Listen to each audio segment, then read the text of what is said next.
La Fundación Rosa Luxemburgo y el Instituto Superior de Tiempo Libre y Recreación presentan. La esperanza verdadera implica mi movimento en la historia actuando para rehacer el mundo. De Diálogos y Praxis, 100 años de Paulo Freire.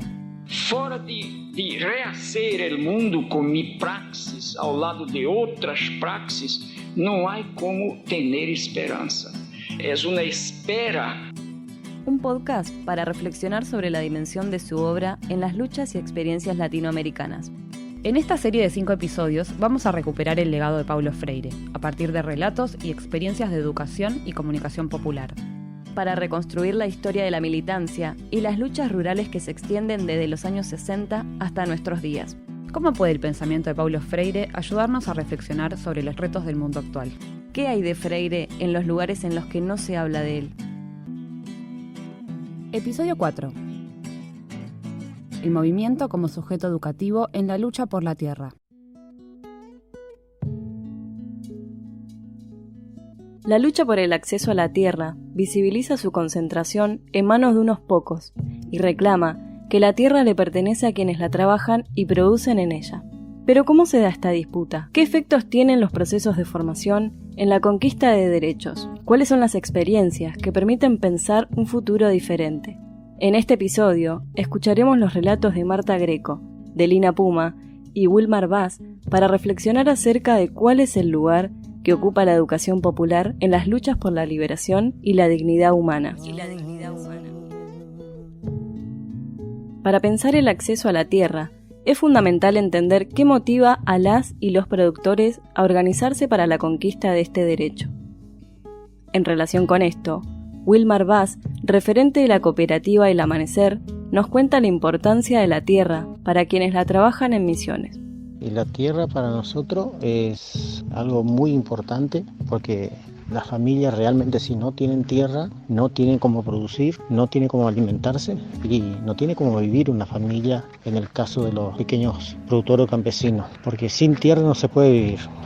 La tierra es vida, es alimento y de eso vivimos todos nosotros. A través de la tierra vivimos. Y a través de esa lucha que tuvimos, logrando que el Estado haga la mensura para la familia, hoy las familias tienen esa seguridad de estar en su chacra, poder producir con ganas, hacer infraestructuras fijas, porque ya tienen un título de propiedad y se sienten propietarios de ese lugar y trabajan con más ganas y tienen la seguridad en ese pedazo de tierra que usan. Entonces nosotros como organización siempre decimos, la tierra es vida y es de donde sacamos el alimento. Y mezquinamos mucho el tema de esa lucha por la tenencia de la tierra, porque es de ahí que comemos, de ahí que vivimos y no podemos dejar de amarle la tierra de esa forma. De ahí sacamos toda la producción, las semillas, animales, todo a través de tener ese pedazo de tierra.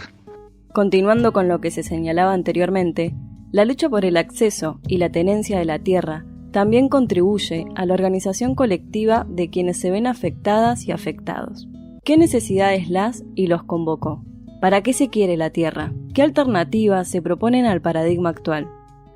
Marta Greco, integrante de la Unión de Trabajadores Rurales Sin Tierra y educadora, comparte algunas ideas para pensar posibles respuestas. La lucha por la tierra es lo que nos unificó, nos organizó. Cuando hicimos la primera reunión en el proceso ese tan difícil de crisis de la Argentina en el 2001, que nos reunimos trabajadores y trabajadoras rurales, porque en la zona donde vivo hay muchos agricultores y agricultoras, pero también hay un gran porcentaje de trabajadores rurales que trabajan para un patrón.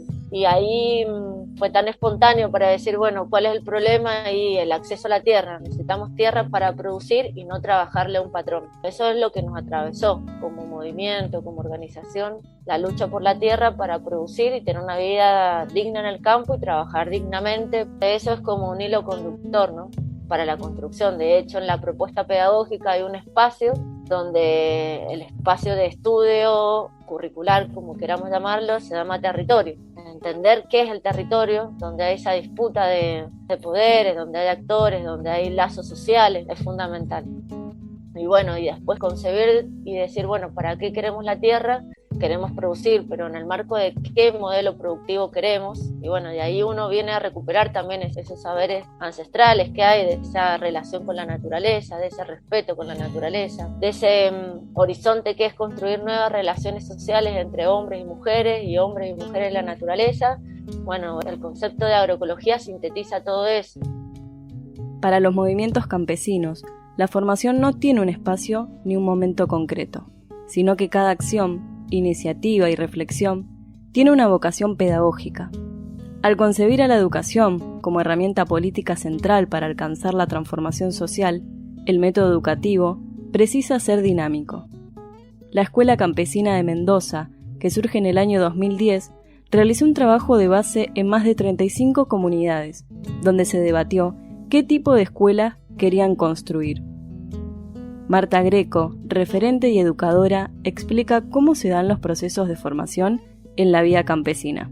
El proceso de formación es algo permanente. El sentarse a tomar un mate intercambiando es un proceso formativo. Poner en común un saber o una experiencia, marchar, organizar una marcha es un proceso formativo, porque uno ahí desde que identifica cuál es el motivo de por qué marchamos, ya nos estamos formando, ¿no?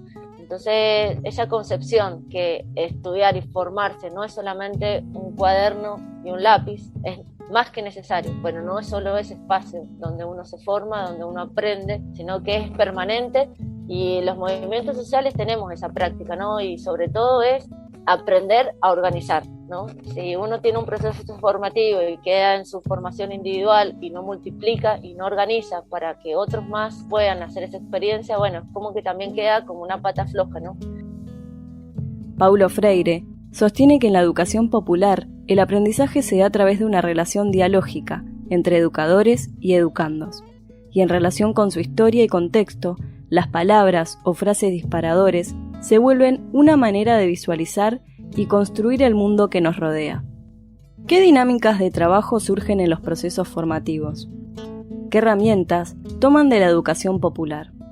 Marta Greco nos dice esto. Para nosotros es como el punto de partida, ¿no? Uno no puede construir conocimiento sin poder leer colectivamente la realidad, ¿no? Desde la vivencia, desde esos temas generadores que también hablaba mucho Paulo Freire, de investigar qué está pasando alrededor nuestro, el por qué y el para qué. Entonces nos parece que es como esa primera parte de investigar el alrededor, leer colectivamente, y de ahí la experiencia que trae cada uno. Creo que ese es el puntapié para estudiar, ¿no? Hay que partir de esa experiencia previa, de esos saberes previos, y emergen esos temas generadores que uno va problematizando para justamente leer críticamente la realidad y poder saber para qué estoy estudiando. Eso siempre ha sido como un principio pedagógico de la escuela. Es una práctica que exige, ¿no?, tiempo, planificación también, que exige la vinculación entre distintos espacios. Así que para nosotros sí es el punto de partida. En cuanto al conocimiento, Freire también señala que el mismo no solo se produce de manera colectiva, no puede realizarse aislada e individualmente, sino que por el contrario, es necesaria la solidaridad de las existencias. Marta Greco también nos decía algo similar. Quien pretende enseñar tiene que estar dispuesto a aprender, ¿no? Entonces, aprender de la realidad, aprender de la experiencia, aprender de la cultura, aprender de ese diálogo. Eso creo que fue lo principal, ¿no? Y después el vínculo con las otras organizaciones creo que es fundamental. Nosotros en el espacio en el que funciona la escuela y en el que funcionamos es permanente. Hay participación de muchas organizaciones compañeras de distintos territorios, y también en esta idea de que la propuesta pedagógica, además de esos principios que comentábamos y que la educación popular es uno de los transversales, está en el marco de la alternancia. Y la alternancia tiene que ver con ese vínculo con la comunidad, porque es como uno piensa que el templo del saber es la escuela o el templo del saber es la universidad, ¿no? Y para nosotros es una dimensión, pero también está cuando uno construye y lee la realidad en el territorio. Entonces la alternancia nos permite ese diálogo de saberes o ese engranaje de un saber quizás más académico, más teórico, y ese saber social, popular, y se encuentran, ¿no? Pero ¿qué frutos tiene pensar la producción de conocimientos de manera colectiva en la vida cotidiana? ¿Qué efectos producen las subjetividades? Delina Puma, secretaria de producción de la Unión de Trabajadores de la Tierra, relata la siguiente experiencia. Hacíamos juntadas semanales, me acuerdo, hace 4 años. Íbamos juntando las recetas, qué es lo que tenemos. Todo eso terminó siendo un curso de formación en agroecología con conocimientos de campesinos y de productores. Muchas mujeres también en ese momento nos ayudaron. Todos los compañeros que vienen dando los talleres y formándose son productores y campesinos. El que realmente tiene la experiencia es el que está en el campo todos los días. Y muchas veces a nosotros en el taller por ahí los productores no se convencen de que realmente se puede cambiar, pero cuando van y ven tu producción y ven que vos sí lo estás haciendo y que no perdiste, se sacan todos esos mitos de la cabeza, ¿no? De que la producción es menor, de que viene más fea. Entonces, bueno, una de las cosas importantes que tenemos en el equipo técnico es el que enseña tiene que saber producir, tiene que tener la práctica. Entonces, bueno, la familia viene, ve tu campo, ve cómo estás produciendo y se convence. Es como ver para creer, ¿no? De esa manera, bueno, todos los técnicos y técnicas se van formando cada vez también mucho conocimiento recuperado de las mismas familias campesinas. La organización campesina y los movimientos sociales establecen en su actividad cotidiana la importancia de vincular la acción y el pensamiento. Reconocerse como sujetos poseedores de un conocimiento histórico que debe ser recuperado, organizado y puesto en práctica. Así, los compañeros y compañeras van generando su propia autonomía y su propio discurso sobre la realidad para poder modificarla. La pedagogía de la pregunta, la curiosidad y sobre todo la solidaridad son factores indispensables en este camino. Delina continúa su relato sobre este tema. En todas las secretarías nos vamos formando siempre, todos los días hay nuevas formaciones. En sí todas las formaciones se van armando en base a la necesidad también de los productores. Muchas veces nos pasa que, bueno, decimos necesitamos profundizar conocimiento en reconocimiento de plagas y enfermedades. Entonces, en base a eso, bueno, vamos viendo si hay algún referente que sepa sobre el tema, armamos un taller. Entonces, bueno, es muy importante y todos los días siempre sabemos que hay que aprender algo nuevo. Nunca terminamos de formarnos. Por ahí en la experiencia es donde más uno se forma y donde más aprende. Incluso cuando vamos a formar nosotros mismos a alguna provincia o a otra zona, terminamos aprendiendo mucho más del lugar y bueno, y toda esa información también es importante compartirla. La participación en términos de Freire está vinculada a la vocación de los seres humanos de intervenir el mundo. No se reduce solo a la colaboración entre diferentes espacios, ni a la representación de quienes administran la vida en sociedad, sino que se refiere a la participación como un derecho, un ejercicio democrático y una toma de decisión de los sectores históricamente excluidos. Participar es ser parte de la historia. Para esto, la educación popular y la organización social son fundamentales. Wilmar hace mención a la importancia del trabajo colectivo en la lucha por la tierra y los aprendizajes que esto les deja. El aprendizaje que tuvimos como organización por la lucha por la tierra fue que estar organizado se puede llegar a las conquistas. Individualmente, en el caso nuestro, que fue una lucha muy intensa de varios años para lograr sacar una ley de radioiconización, que el Estado se haga cargo de hacer las mensuras a los pequeños productores. Nos marcó mucho la cancha, nos dejó mucho a saber, estando organizado, articular con otras organizaciones, con cooperativas y trabajar juntos en un objetivo claro de lo que era la tenencia de la tierra.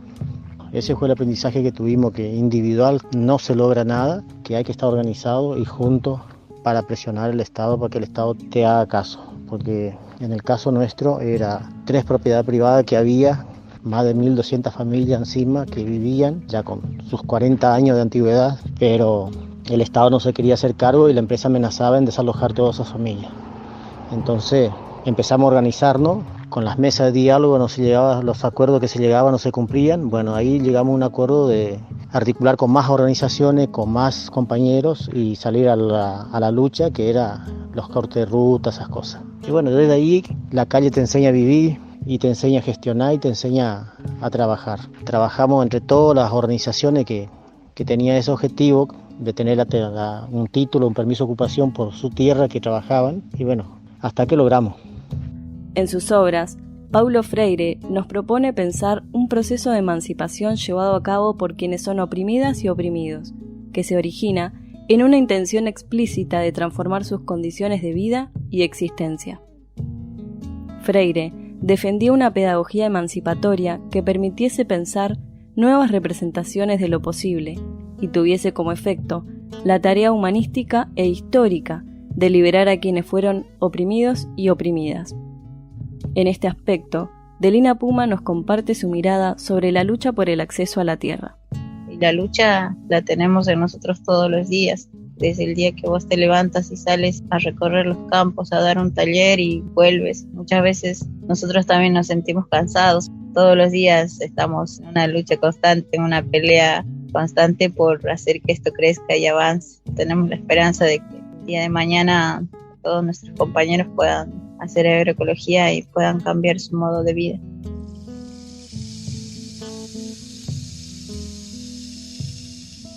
Lo que me parece, Ana, es que los oprimidos están ahí, los opresores están ahí, la necesidad de soñar está em cada de nós outros, em cada uma de nós outras, porque eu diria a vocês, e creio que não em uma metafísica mala, eu diria em vocês que sonhar ao longo da história se transformou em uma categoria ontológica. Hace parte da natureza do ser. Se eu sou um ser programado para aprender, se eu sou um ser que não pode ser fora de uma compreensão e de uma búsqueda de manhã, que biologicamente isto é verdade, sociologicamente isto é verdade, ou isto quedou verdade. Eu não posso viver movido por la búsqueda de um mañana sem ter esperança. E esperança implica sonho e juntos, utopias. A lo largo y ancho de Latinoamérica surgen cientos de experiencias político-sociales que permiten entender la importancia de la organización en pos de la liberación de las oprimidas y oprimidos. La lucha por el acceso a la tierra permite una vida digna y alimentos sanos para los pueblos, pero también aporta aprendizajes que enriquecen las trayectorias de los movimientos sociales.